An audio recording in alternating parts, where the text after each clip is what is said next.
Welcome everyone to the next installment of the ideegeniali Knight Rider KITT dashboard wiring setup. So today I'm actually going to go through all of the ideegeniali electronics and wire them up. Wire them up also to the gauge cluster of the Firebird. My plan is to go step by step, basically go from element to element. I've gone through the manual of ideegeniali, if that's the right way to pronounce it. And basically you can just wire up each electronic element, miles per hour, the speedometer, the RPM and the dummies and all the different elements one by one. PNP buttons to voice box and countdown, step sequencer, and then bring it all together because ultimately I will want them to get power from one source. So let's go ahead and start. So I set myself up here with the electronics. They're still all wrapped up. Here are the buttons, screws, countdown, a couple of cables. If I need more cables or different cables, I'll go and get them. Soldering iron, a couple of pliers, heat shrink. And then here my laptop with the manual. You can actually go to the website of ideegeniali and just download the manual. And they also have a number of really good videos that show some of the elements or show how to wire up some of the elements, most of them actually. All right, let's start with the speedo and message center. That's the element here on the left of the voice box. And there's a multi-function thing here for the fuel gauge. Obviously here this is the miles per hour, kilometers per hour, your speed, and then the lights here for MPH or KMH, depending on what signal you use. Guidance system, system ready, which will be used for indicator left, right, and high beam or low beam. And then there's this message center, if I can get it right, that basically just goes in here and needs to be bolted on, where you would have the various information about some sentences about KITT, or even some functional information about the fuel gauge or the, I think the odometer goes through here as well. But for now, let's focus on this, where you have all the connection here. I have to see the manual of ideegeniali. It's pretty straightforward, and also if you can have a look, I can just show it to you in a way that you can see it. Everything is labeled, so I'll bring it over like this. You have your VFD, which is for the fuel sensor, fuel gauge sensor. PB is a push button. Just connect this to a push button and ground. Fuel, oh no, this is fuel. Oh no, this is the VFD is the, it is for the fuel, but this connects to the VFD of the message center. And then from fuel, goes over to the actual, it's soldered onto the fuel gauge on the instrument cluster. Push button, and then speed, obviously speed. COM is empty, you don't have to do anything with COM. And ground is your ground, and plus 12 volt is your electricity, your 12 volt power supply. Yeah, bar 1 is for left turn signal, bar 2 is for right turn signal, bar 3 is for the high beam, and bar 4 is for the low beam. So let me start with bolting the message sensor onto the main board here.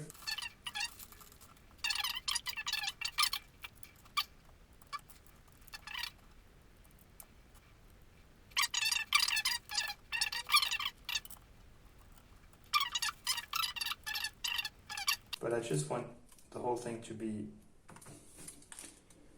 hold together for the moment, so we can wire it up, and it won't be a big deal to change the bolts later. I'm just loosely going to attach this, because see, I mean, there's always a bit of space that needs to be in between. This is actually already too much. Probably would need to add 2 washers in between.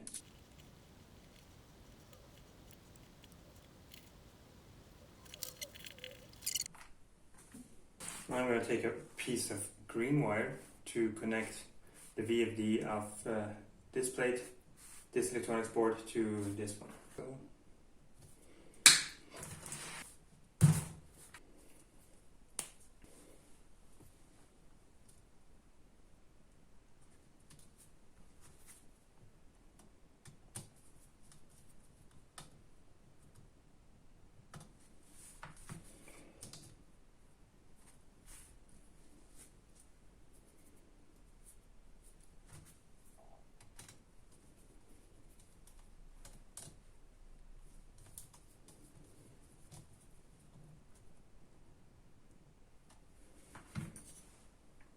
yeah, we got our first connection.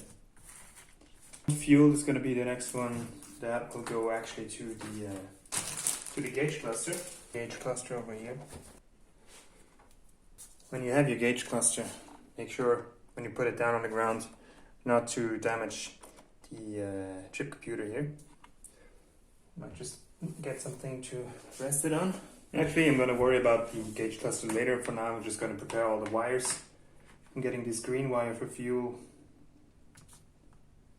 and connect it to the third from above. And that's it. That's the fuel. Plus 12 volts. That's going to be red. So I'm getting a red wire for this and black wire for ground.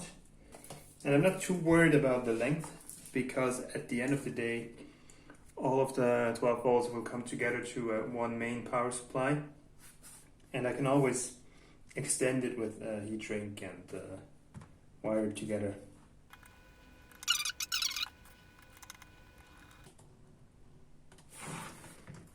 Here's my plus 12 volt. I'll leave all of these at roughly the same length.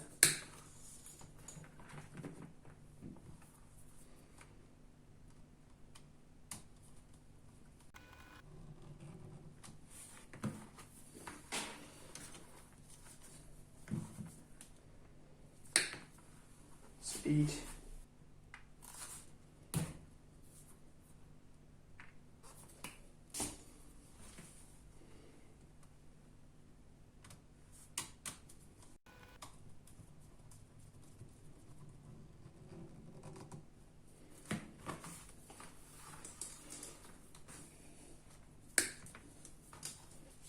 And for the push button, I'm going to go with an orange wire.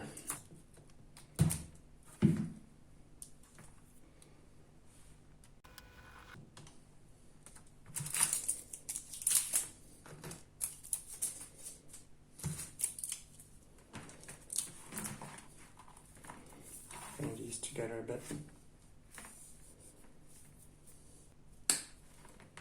Decided to finish up with the message center here first, so I'm going to connect a 12 volt here as well, the bottom.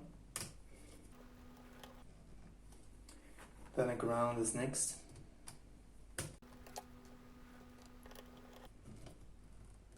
And then another push button, because you can go through different modes in the message center, and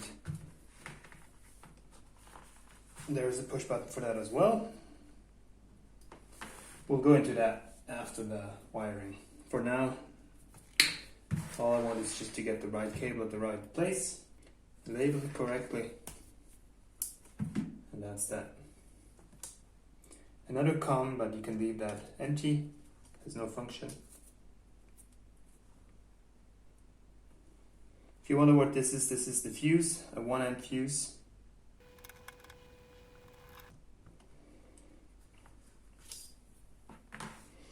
Okay.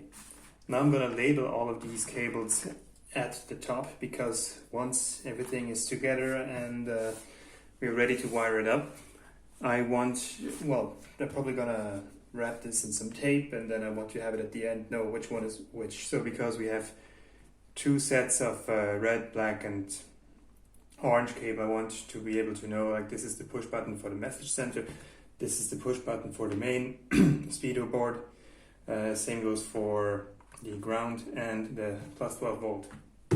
So for that matter, I'm using my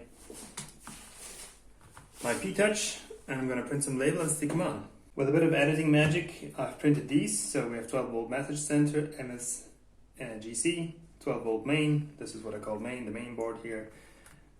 Push button message center, push button main, ground message center, ground main, speed and fuel.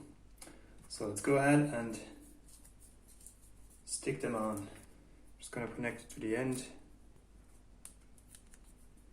and repeat this for the rest. Alright, off camera I already tied everything a little bit up. I put some tape around these cables here, the message center, and then I got some zip ties to hold the cables of the main board together. Now we need to install some cables here on the bar.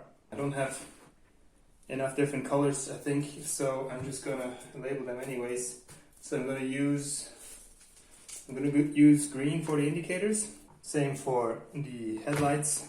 Low beam will be blue and high beam will be blue with some black tape. So I would advise you just get enough different colors, go through the manual first and like find out how many different color cables you need, so that you have a different color for each type of cable, each type of connection. Got everything prepared here with the labels as well. Bar 1, left turn indicator. This is the far right one.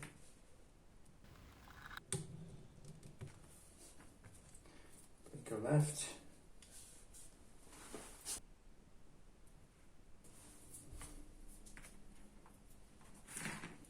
Bar 2.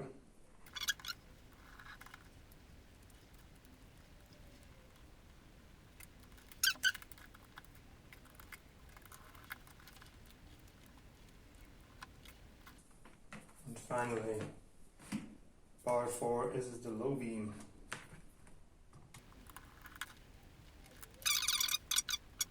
Most important thing, like get different color cables, but in any case I would label them on top, like so, just so when you connect everything together onto the gauge cluster, which would be at a later point unless you do it right away. But for me, I want to wire up the boards first and then get onto the gauge cluster. Here also I want to use some zip ties, keep this together.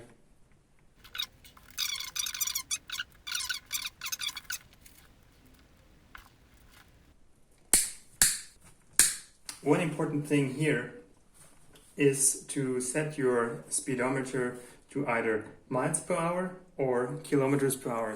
The default setting is miles per hour, so you have this plug here, up here. We can see it mph or kmh.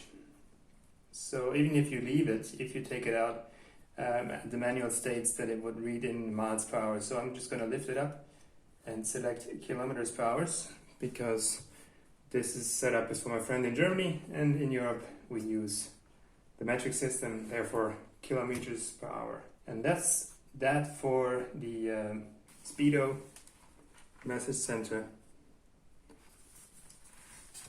Not very difficult, as you can see. Next up here is the tachometer board with the RPM in digital readout, and also with this bar and the lights down here. So actually this is very straightforward, there's not much to it. You can see the connection down here. So you have the engine on the left, then oil, tachometer for the RPM, COM is empty, you don't have to do anything with that, ground for ground, and plus 12 volt for obviously power supply. And again here you have your 1 ampere fuse for the board. So each board is fused separately.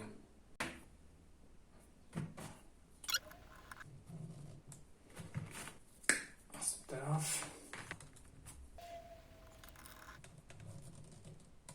Again, the length here is quite arbitrary because I just want to have enough to connect it to the rest.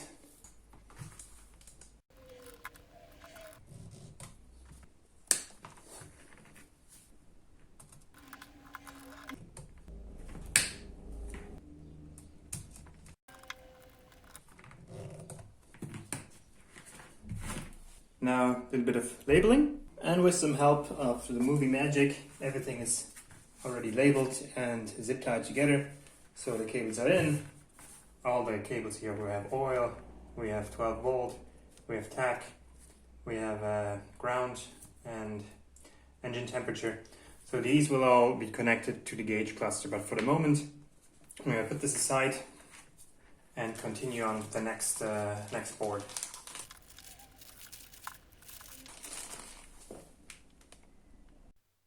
Regarding the 3 dummy boards, so the 6-row board and the 2 3-row boards, it's actually very simple. They only have power and ground cables to connect to. Logically, you only see 1 black cable and 1 red cable on each board.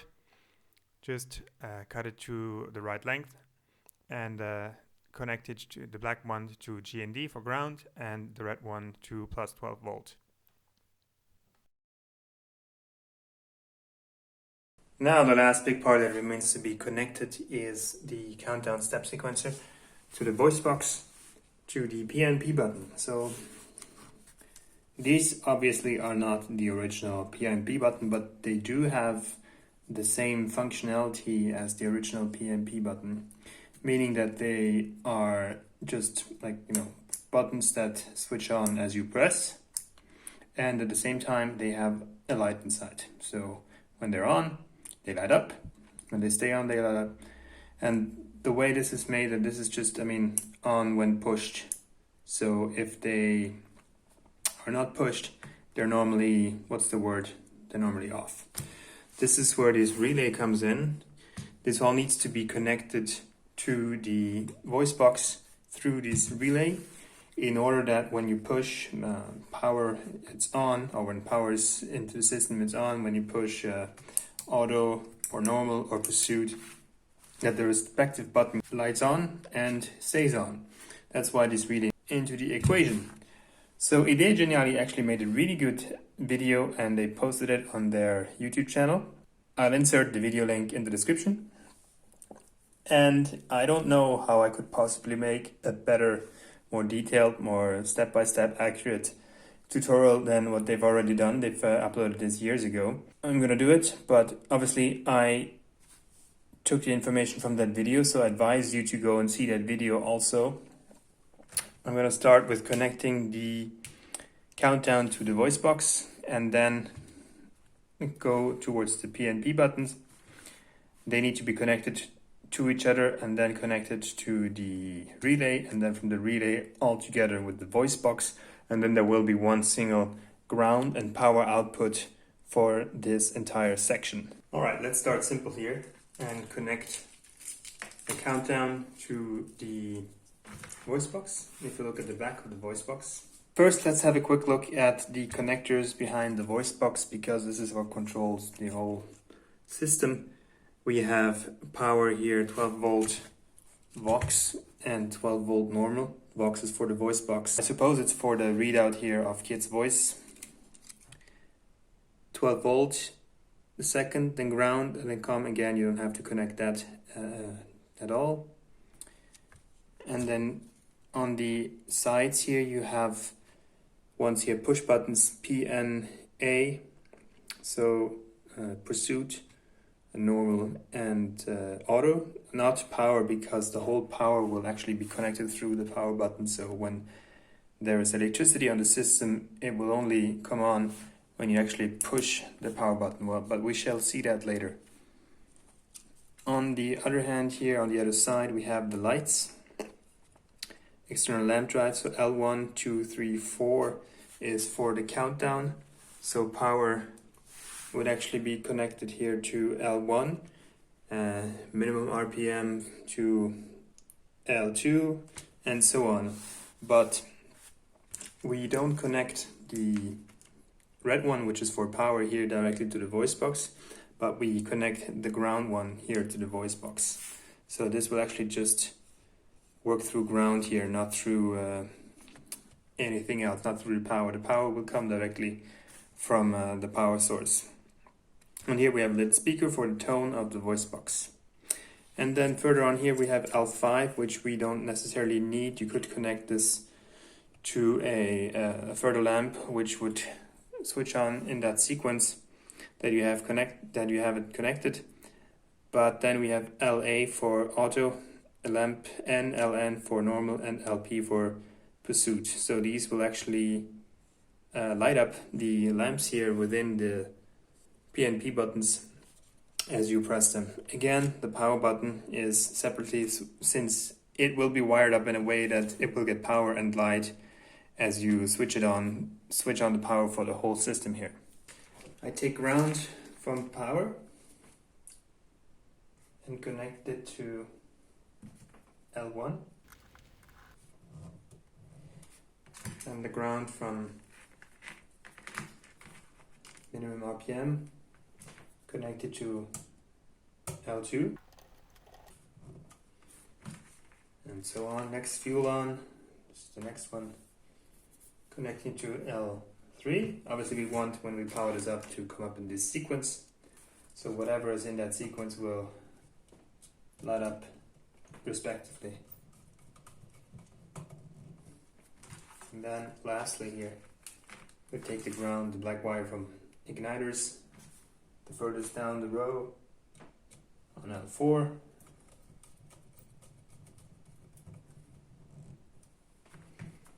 And that's that for that. I'm gonna wire up the main power supply and the ground to the voice box. So I'll get a black wire for ground. And again, make sure to get a relatively long wire here, because for ground and here it's not that important, but these will be close to each other anyways, so you don't have to extend it if you have it in the dashboard. But then the wires that will connect to the PNP button will be further from each other, because will need to be longer, because obviously the PNP buttons are over there beneath the monitors, the screens, and the voice box is up in the center above the steering wheel. So you need to consider the distance in the dashboard, and also just always get a little bit of extra length. You can always shorten it later on if you have to. So here I'm connecting the black cable to ground.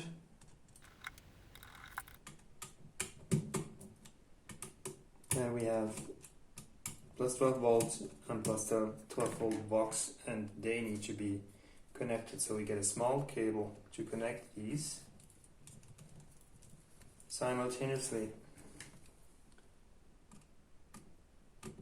We connect the main power supply into the same switch, connect all of these 12 volts.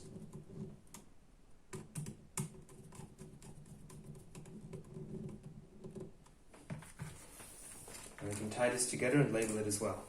I actually went ahead and replaced the previous cables here with thinner gauge cables, because it will all be connected with the relay and the PNP buttons as much before, and we need thinner cables to connect this. So I probably wouldn't go thinner than this. This one here that was on the countdown would work also, but I've done this before and it perfectly works also with this thin gauge cable. So we have the ground here. This ground actually will go to the PNP button, and this 12 volt will go to the relay. So we'll go into each step by step. So don't worry if you're maybe a bit confused now, which is going to the relay, which is going to the directly to the power source. But it's all going to come together as we go in there step by step. One other thing I wanted to mention is that we need to connect this voice box also to a speaker if we want the 3 bars to move accordingly to what is coming out of the speaker. So the sound is actually not going to come through the speaker cables, but we need to get the speaker cable connected to the voice box just to get the movement here of the voice box. So whatever speaker you have, you need to splice into that and connect it to the voice box. And these are the 2 outer connections here. You can barely see audio here underneath the fuse, but this is where they go in. We can just open this up a little bit more.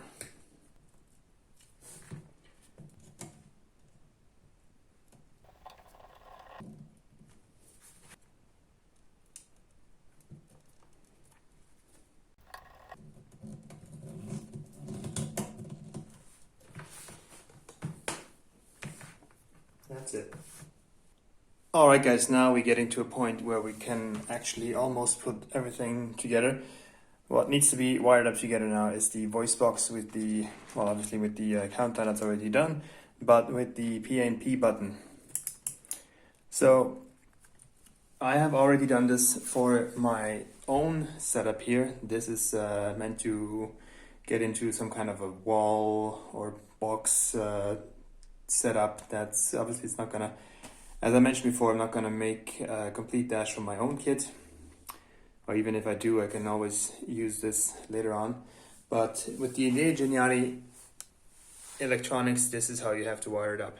So I've done it here, and obviously you can't really understand how it's wired up just by looking at these bunch of wire, but if I give power to it,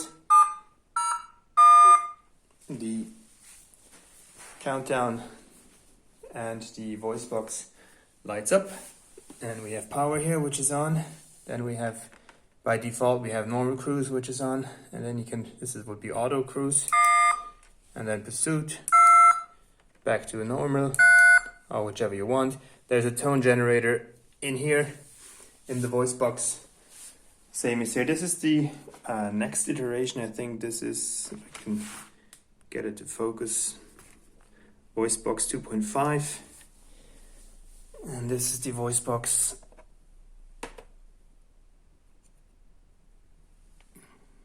2.3.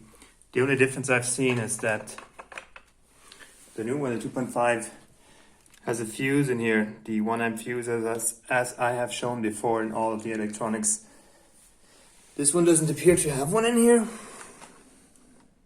but apart from that, there's a little speaker and the DTMF tone generator. Anyhow, there's a little flaw to this, not to the system, but to the way, the part here, to the relay. This is the relay that the ideegeniali in the video actually recommends. I have bought this one, set it up, and as you can see, as soon as power is on, the whole thing lights up. This is normally closed, so power is on when we don't trigger it. The point of this relay here is to make these push buttons basically use this as a step relay, so that when you activate power, that it actually stays on. If you activate one of these modes, that they actually stay on, because usually they are normally open, and if you push it, they are closed, so the circuit would be closed, so you would have to stay on these buttons all the time for it to be on. That's obviously not the point of the setup. So this is where a relay comes in, a step sequencer relay, not a step sequencer, it's a step relay, so that the circuit can stay closed or open depending on when you push it once. However, as I just mentioned, there is an issue with this relay, and subsequently also with the second one I bought, because I put this one, and as soon as you put power on the system, it's just closed, and the relay, no matter how often you push or click or what power you apply to it, it doesn't click.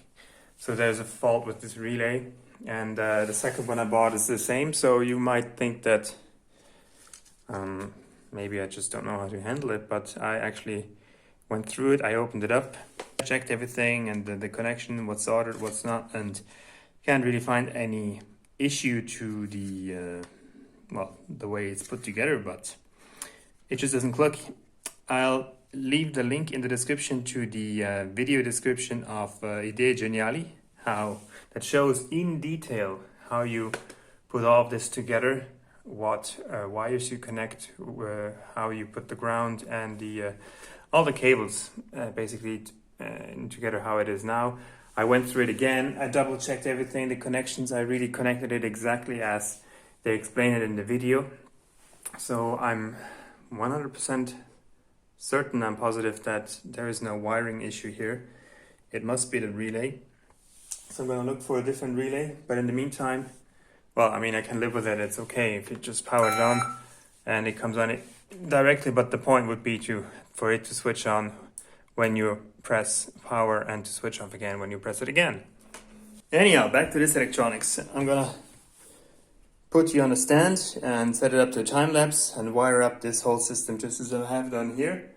So this will be the last step to be wired up, and then we'll have to connect each of the boards together before we can actually go into the dashboard, because I mean the way it's set up here with this, it's very simple, because each board has a ground and a positive 12 volt wire.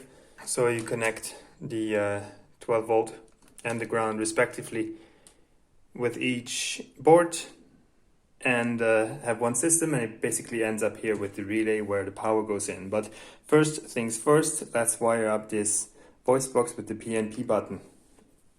Alright, let's try and go through this step by step. As you can see, there's a whole bunch of wires here. I've already pre-cut the wires to the respective length and connected the respective cables with these plugs here so that they can get connected to the push buttons. Now, the point again is, well, we have the black one is ground. We'll have to ground all of these PNP buttons. The voice box needs to be grounded, obviously being all connected, it will all get the same ground. And then the red one is the power. There is power to the buttons, and the buttons will obviously have two functions. Not only do they have a function as a button itself, but a function also for the light. There's a little lamp, a little LED in each button, obviously. Well, let's start with the ground. So we'll ground these. A little C button here, or C clip that indicates ground. We'll connect these all with the black harness. And also you could just solder them onto the button, but being that the overlays need to be applied first, well, in the end, the accurate PNP buttons I think can just push and clip it into the overlay. With these, you need to loosen the cap or the ring, insert them into the overlay, and then put this washer type bracket here back in, and then bolt this ring back on. For this application, obviously I'm wiring everything up now, and then when I ship it back to my buddy, he will have the dash ready with the overlays installed in the dashboard, so he will need to unplug each of them one by one, insert them into the overlays, and then close them up and wire it back on. Anyhow, let's continue with the wiring of the ground. And once again, I urge you to watch ideegeniali's video, because they have a really detailed video of each step with a graphics also to explain how everything has to be wired up and why that is so. And I don't think it makes any sense for me to repeat everything here when you can have such a detailed video there as well.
Here's the power supply red cable that goes into the relay here.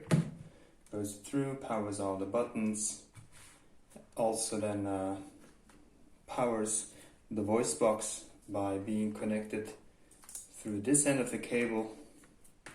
Goes into the voice box here in the back. Ground goes from the voice box onto the 4 P and B buttons. Now we just actually need to connect ground with actual ground from the power supply. Also we have here the countdown step sequencer that's grounded through here. Power will be given through these here. So the interesting thing is that I've soldered and heat shrunk all of the 4 power supplies to one thick cable. And the thing is that there's no problem having a power supply at the same time to all of the 4, because the actual impulse will come from the ground as well for the P and P button. So once you get power or ground, the main ground here, and switch this on, the ground, well, the circuit will be closed through the ground being closed step by step. So having power supply all at the same time to the 4 countdown buttons is no issue. In fact, that's how ideegeniali is wiring it up as well. But don't take my word. Once again, check out the video, link is in the description, and go through the process step by step as they explain it. The wires, I know they are very long, but depending on how it will all sit in the dashboard, once again, it will need that extra length. It can always be shortened. Now we'll connect these to the my 12 volt power supply, but before that I need to set up the main ground that comes out from the voice box. So I will just add a ground button, or ground cable should I say, to the voice box.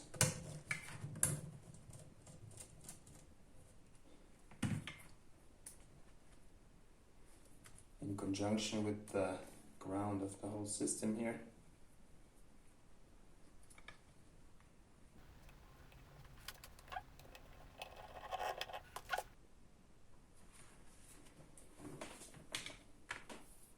Alright, now we are ready to test this. This is my ground coming out of the voice box for the whole system. This is the power for the whole system for the P and B buttons, and here for the countdown. Here's my power supply. It's unplugged. I'm just gonna connect ground and power before I switch it on. So I'm also gonna put my voice box battery on this one. Ready? Let's plug it in. See what happens. Ooh. So we have the countdown and the voice box that have switched on. Power is lighting up. Normal cruise is lighting up. Press auto for auto. Pursuit. As I mentioned before, so this works. This is a success of the wiring. I'm very pleased to report that. Again, here this relay is not clicking, so it's always closed. So we'll have to look into a solution and just getting a new one of the same or a different one. I don't have much confidence in these relays anymore, since the 2 I bought were faulty, or are faulty, in the sense that they just don't open. But the wiring is a success. So once again, just to go over it, oh, it is a bit too blinding. We have the main ground for the whole system plugged in here in ground. Then another ground goes out for the internal things for the button here, the black wires. Then we have power here, 12 volt, 12 volt Vox and 12 volt normal, plus 12 volts of Vox. I think they are connected together. I think Vox is just for the actual voice modulator. Then we have 12 volt going also to the buttons, powering the buttons for the push button and for the light functionality. Then we have here, these here are the push buttons for, well, the actual P and P button, but the button functionality. So it switches to normal, to pursuit, auto, back to normal. And then we have the other green wires here on that side, which are ground for the lights here, so that the lights in the buttons actually come on. And you can see, because they are set up after the ground for the countdown sequencer, step sequencer, that they will light up after the countdown has come up. I'm just going to do another demonstration so you can see clearly that the lights of the PNP button here of power and normal will come on after the sequence, the startup sequence has lit up. Switch it off again, switch it on.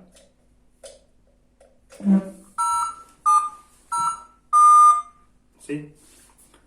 Power button obviously gets power as soon as it's powered up, or if you switch it on, it goes through the countdown sequence, startup sequence, and then the normal button switches on. Now that we have this set up, it's time to connect everything with the connect all the other boards with this.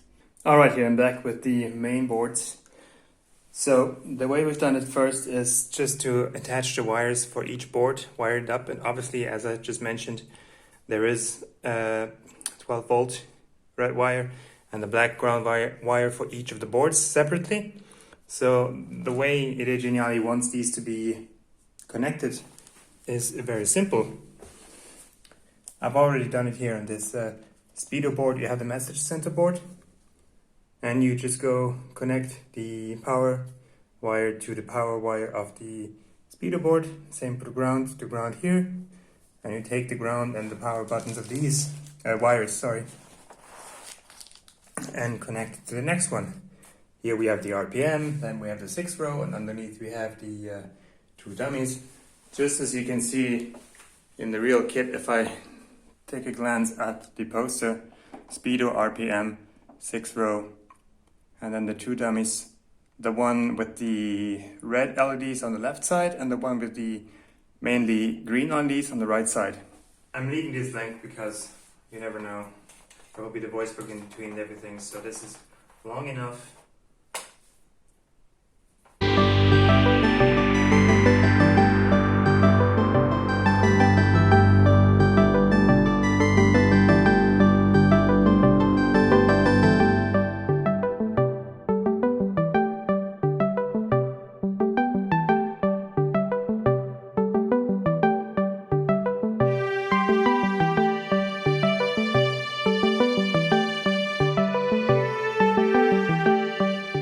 Alright guys, there we have it all in place.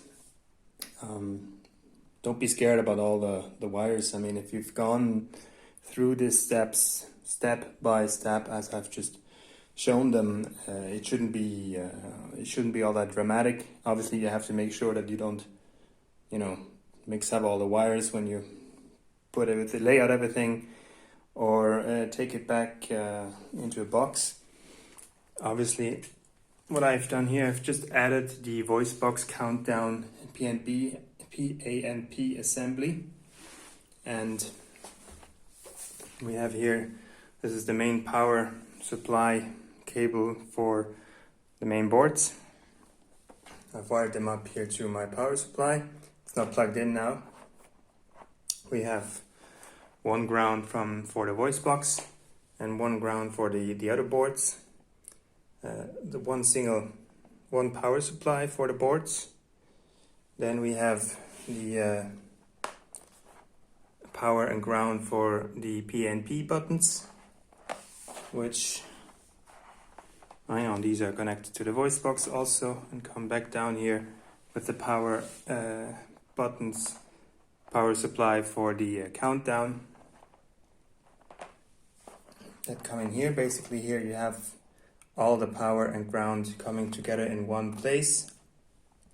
Now, the way it is wired up now with the grounds is that if I give power to the system, as I mentioned before, the countdown, as soon as the countdown will start to power up, the main boards here will all light up immediately, because we've got the ground now here to be connected directly as power is delivered. I have actually taken the liberty to take a piece of cardboard and put the PA button in here and the relay, just to keep everything back together that needs to stay together. Anyhow, what I also connected are these two buttons here, the two push buttons, the push button for the the speedo board here, or the main board. ideegeniali calls it speedo board. And then the push button for the message center. Once I activate power, you see that the whole board is coming on. There are the little sentences coming on, the Night Industries 2000, calibrate, and every 8 seconds a different message appears on the message center. Here, now this is the remaining mileage. This must be in kilometers because it's wired up to, it's set up for kilometers, but this is obviously, like there's no, the car isn't connected to it, so it's probably just the default number. Once the it will be connected to the gauge cluster, and the gauge cluster will be in the car, and everything will be able to read the actual values. This should be an accurate value, but it does read the remaining range, so not the actual amount of fuel, but the remaining estimated range. So you can actually, with the push button here, you can go through the different things. You have a trip, it's at 0 now. If you're in it and it says whatever mileage, you can just press and hold and it would set it back to 0. Next one is total mileage, and it goes, because it has only 4 digits, it starts here with the probably will come back hopefully with the, because it was 138,800. Set it up to the actual reading here of the gauge cluster. It's actually very easy. Again, you can go through it, click and hold. You can go through it, click, oh, let me go back to total, and then push and hold.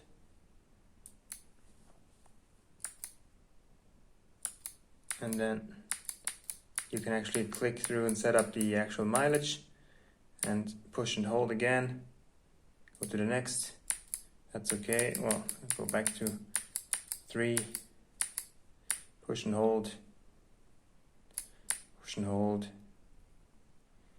And so on until you reach the end of your mileage setting. Yeah. And there you are. So obviously now here, everything here is dummies, and the values that don't read, that should read, are not connected up yet.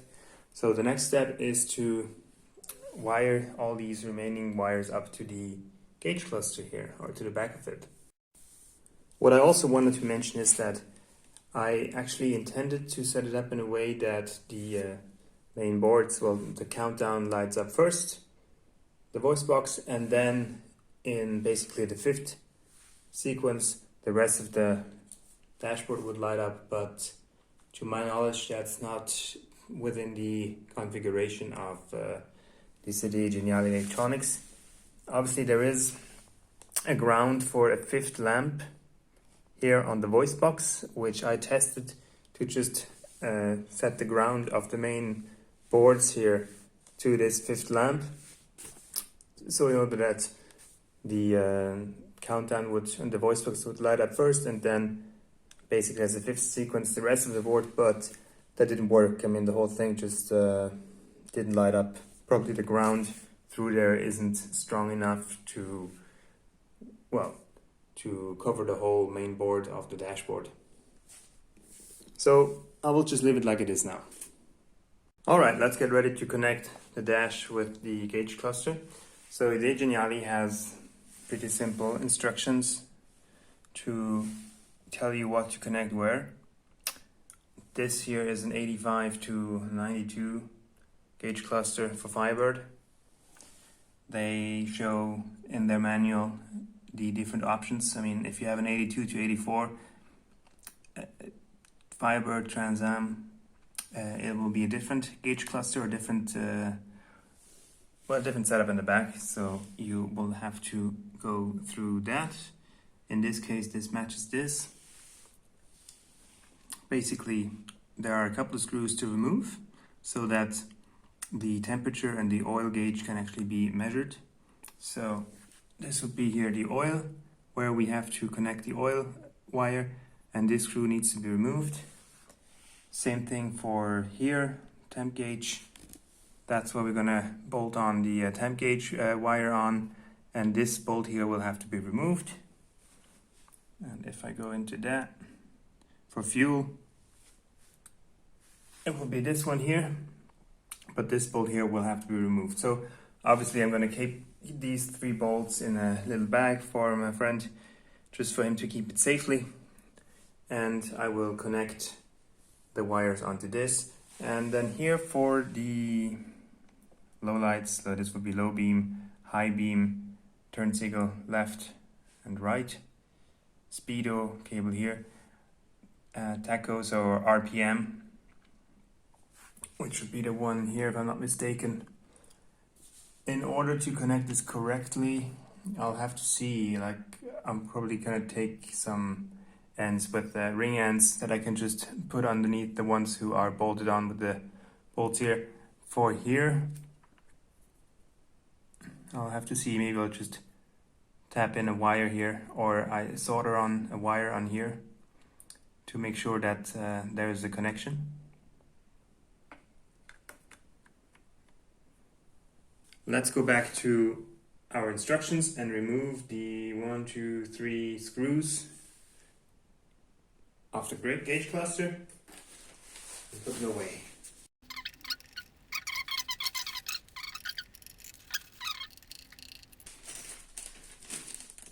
Into the bag. Close this. Now, because I want to make it possible so that the gauge cluster is in the car without the dash and still have the cables ready, I actually made this harness of all the cables that need to be connected to the gauge cluster. And on the other hand, I have this connector here, so I can now just connect all the cables to the gauge cluster and then insert the gauge cluster into the car and just have this bit of harness here that looks out with the connectors here. And that will make it possible just to connect all the different cables up here to the connectors once the dash is ready to go into the car. But for the time being, it will take a while for the dash to be ready, so my friend can just put the gauge cluster back in the car and just have this harness ready for when the dash is ready to be inserted into the car and connected up. This way, he doesn't have to, this is ready to go, and he can drive with the gauge cluster in the car, and it won't be that much trouble to connect all the wires to the gauge cluster once the dash is ready. So let's start where we have to start. You can see here I've labeled everything just as I have on the other hand here on the wires, and I've used the same colors. So yes, some colors I used the green and the blue are used several times, but that's ideally you would have a different color for each wire. I reuse the same colors as I have on the main wire, but the most important thing is to have it labeled so you connect the same cables to the same gauge. Let's start with oil. Oil is here my orange one, and it's connected to this section here. Bolt this.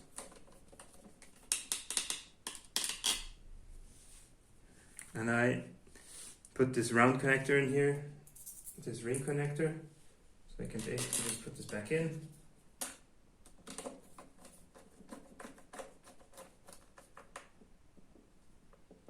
And hopefully that will do the trick. Next one is temperature.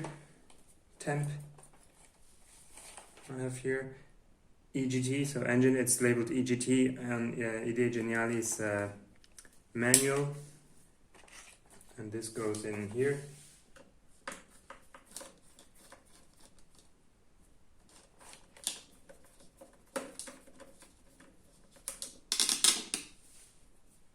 The bolt through again, through this side, the flat side facing the board, so we have a proper connection.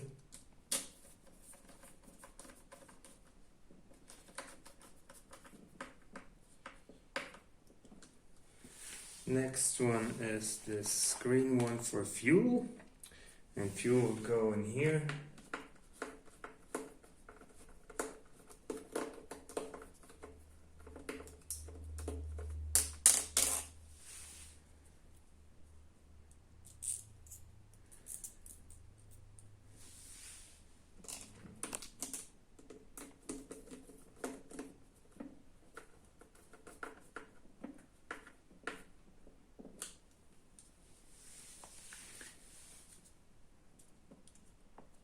That's it.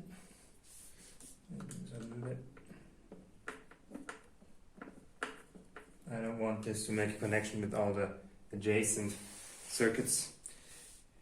Tach for the RPMs, which is connected to this one here.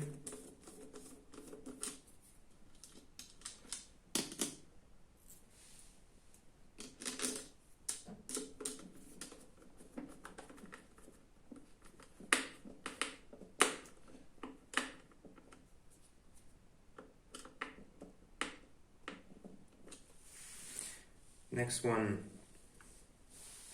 speedo cable, which is connected to that one over here.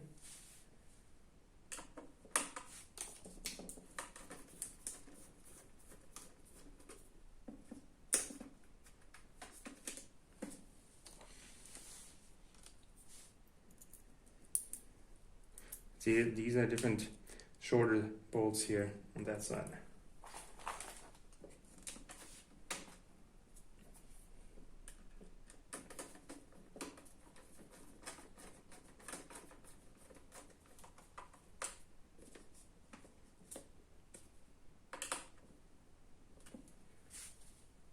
And then we have a couple more without the ring contacts. Now the next one is the high beam. High beam is that one here. So what am I going to attempt now is basically just to squeeze this in underneath. This is basically where the bolt goes. I'm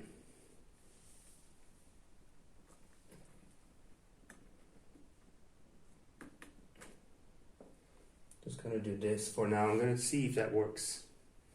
High beam. Otherwise it'll have to be soldered. But this might as well just work.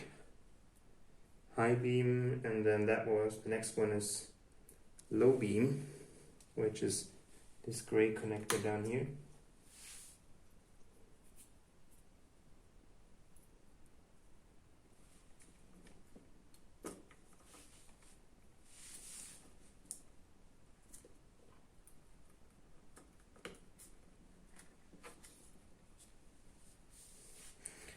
And then we have the blinkers. Blinker left here.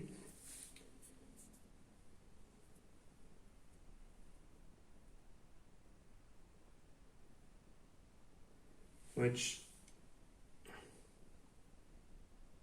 the manual says that this is left and this is right. But I'm actually not sure. This should be, if this, we see it from the other side, this must be left. Then here.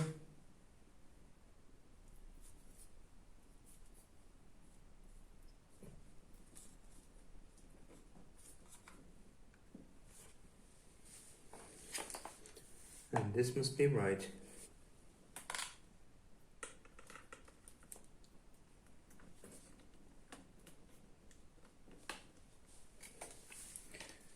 All right.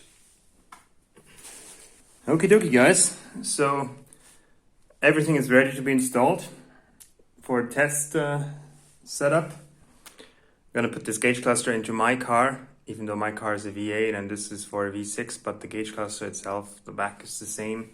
It's the same 85 to 92 model year system. And then put this in my car, bring this somehow into my car. I don't know how exactly, but it must work. Get power to this, connect these to here.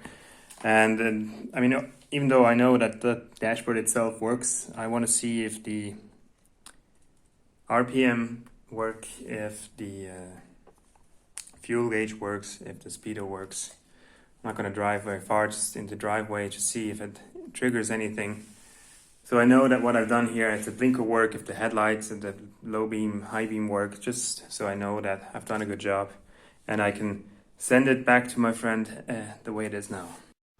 Well guys, I managed to swap out my buddy's gauge cluster, or my gauge cluster with the one of my buddies, where I have all the wires connected here, the harness. It's a bit of a pain because you have to take out all the panels here and even the lower panel, and then you have to remove, you actually have to lower the steering column in order to get the gauge cluster out. But I mean, you're not gonna do it every day. Anyhow, I checked that this works. Where's my keys? My keys. You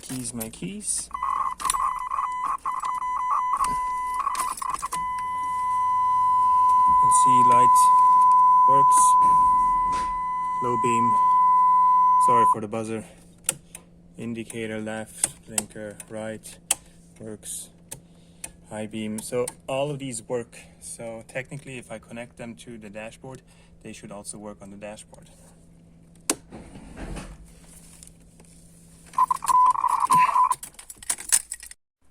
Now come and look at this. I mean, wow. That's your Knight Rider nightmare. Or dream, depending on what you like. But obviously it's not on the dashboard, it's just like laid on the factory dashboard. Like this, I put them, all the boards in their plastic bags, so they are somewhat protected. I know it looks awful and terrifying, but it really isn't. Now, all I have to do is to plug in all of these connectors or wires into the respective connector in here, get the power and ground set up, and we can go for a test. Now guys, it's the moment of truth. I've connected all the wires with the connector to the other end of the gauge cluster. I've already switched on the ignition of the car. You can hear the fan buzzing, turning. Just going to give power to the whole system here.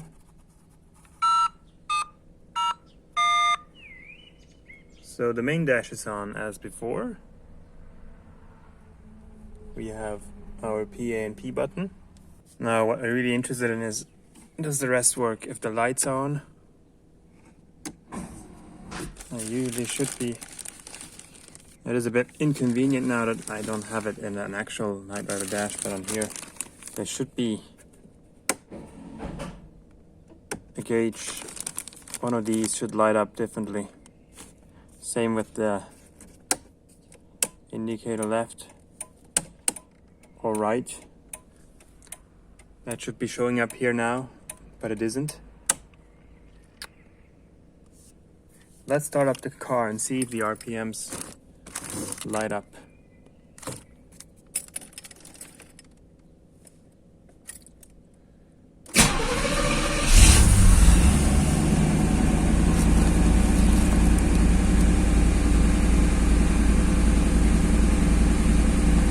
Nothing happening.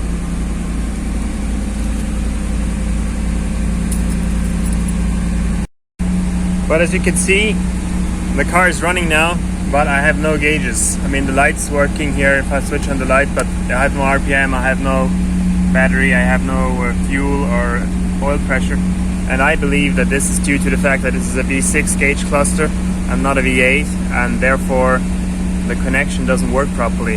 And this is why I don't have any additional gauges working here on I do have the blinker here, so it's a bit strange.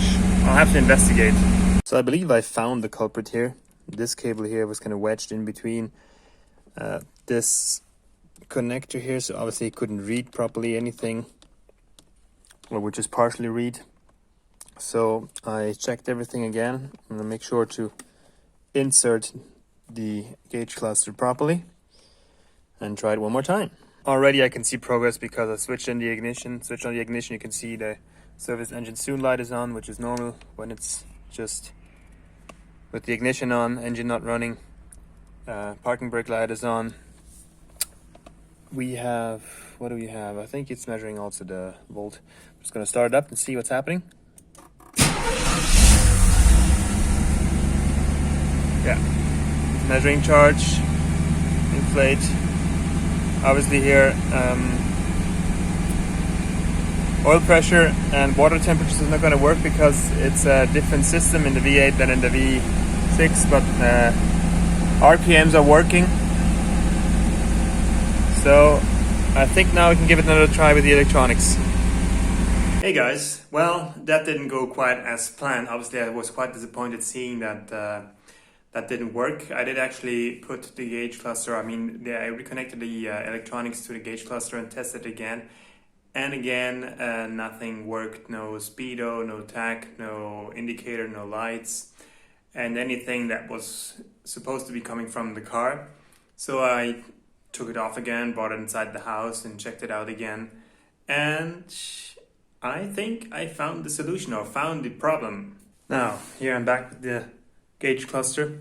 So first of all, the engine temperature, then the oil pressure, and the RPMs attack. Why didn't that work? I checked again if the connectors here weren't set properly, if it wasn't touching any of the board elements properly, but that's fine. I also checked then here whether the connector, the clamp, was actually just clamping the plastic, the insulation, and not the cable itself, which was the case for the blinker here, and I think the tach. So I fixed that. So that was one of the issues. Here it seems to be connected properly. It was also not in the way anymore when I put it into the car. So that's something to be careful about. But the real issue was somewhere else, because, okay, fine, the tach wasn't reading, also because this wasn't clamped correctly here. But why wouldn't engine temperature and oil pressure read? Well, going back to the manual, I had a thorough read-through. I forgot something here on the tach board, is that you actually have to choose, you have to select what type of, how many cylinders your engine has. You can see it here in the back. You can choose between 4, 6, and 8 cylinder, and you have to use one of these jumpers that are in the package, and you just have to set it. So let me turn this. So this is a 6-cylinder car. This electronics is going in. So you just have to set it over here. It's a bit hard with one hand. 6. Obviously it's going over 6 and 4, but this is what it is. Like 6, you set it on the far right for 600, set it in the middle 2 pins for 4, and on the outer left for 8-cylinder.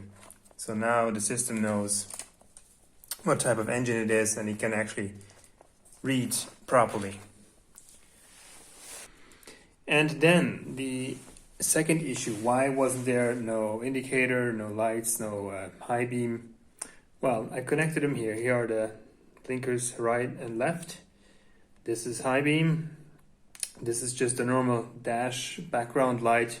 So this is where you connect your low beam cable, so that when that comes off, the thing indicates on the dashboard here on the KITT dash, which was actually working. Hindsight, it was on, so that must have been reading correctly, because this line here is for the dimmer light, or just the lights on, and the opposite side is the ground. So the way these works is one side is giving the impulse and the opposite side is the ground.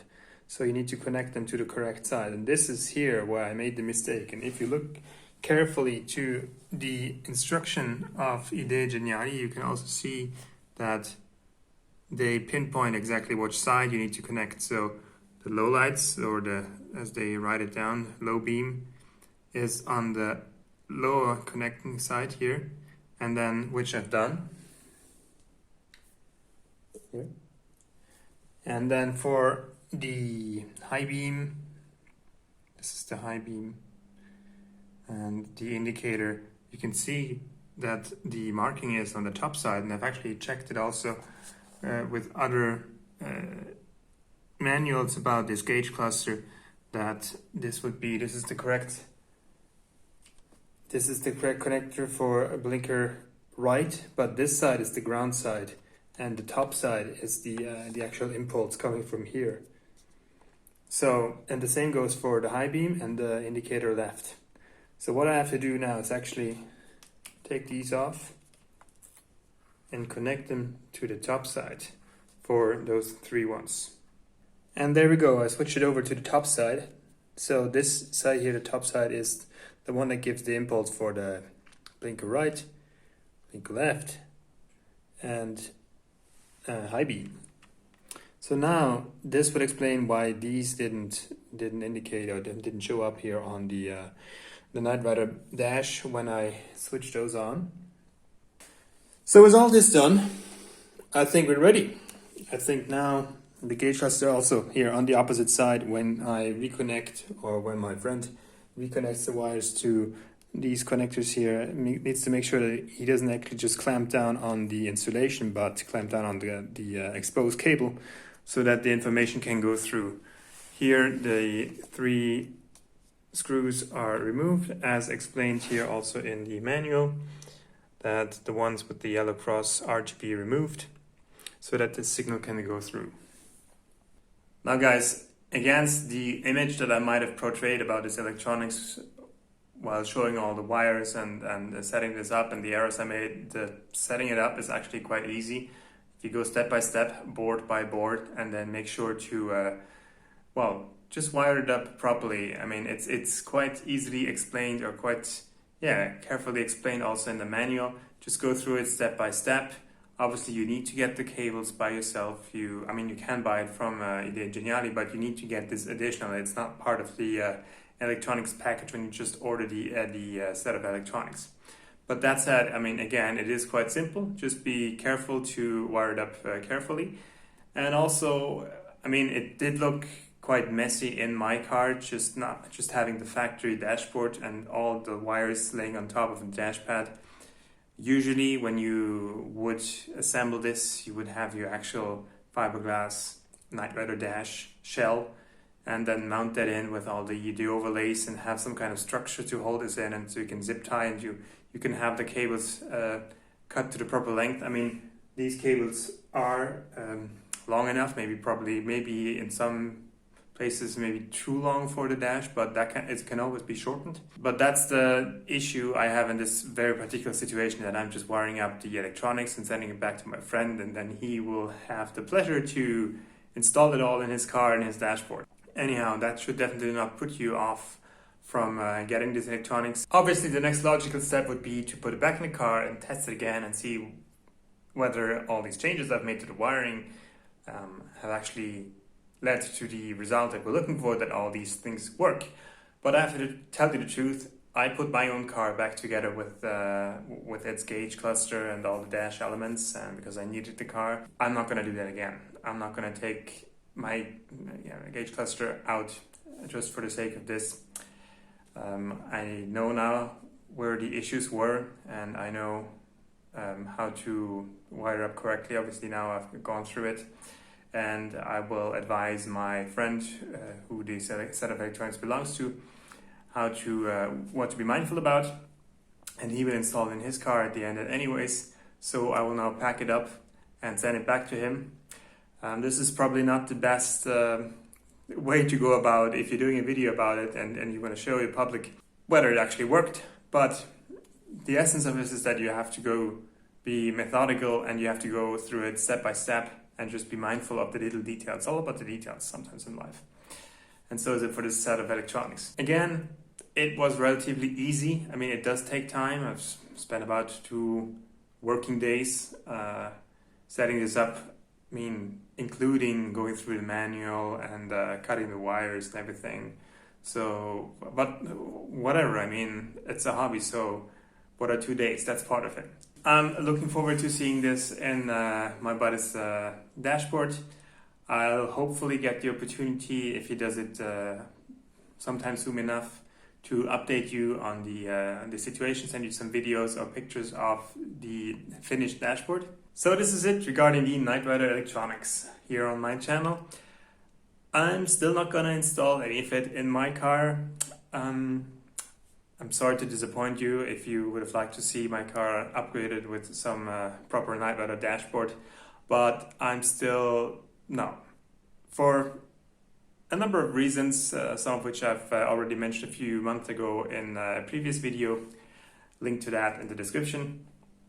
And so far I'm just gonna wrap this up, literally put it back in the box and send it back to my friend. Anyhow, thank you very much for watching. I hope it was useful to you if you choose to go with the ideegeniali electronics. Also, don't hesitate to reach out to Paolo from ideegeniali. He's been very reactive and helpful. They have all the manuals on their website, ideegeniali.it. I know a lot of people just go through nightriderworld.com and buy it there. It's absolutely fine. But they just don't know that the manuals are available on the ideegeniali website, because my friend told me so he got this set of electronics and there wasn't any instructions with it in it, so I was a bit disappointed. But then he wasn't aware that the manuals, the detailed manuals overall and for all the separate boards, are on the ideegeniali website, free to download in a PDF format. So just go on the website, download it, reach out to Paolo if you don't understand the manuals, and you'll be all set. So thank you very much for watching. Please like, subscribe, and see you next time.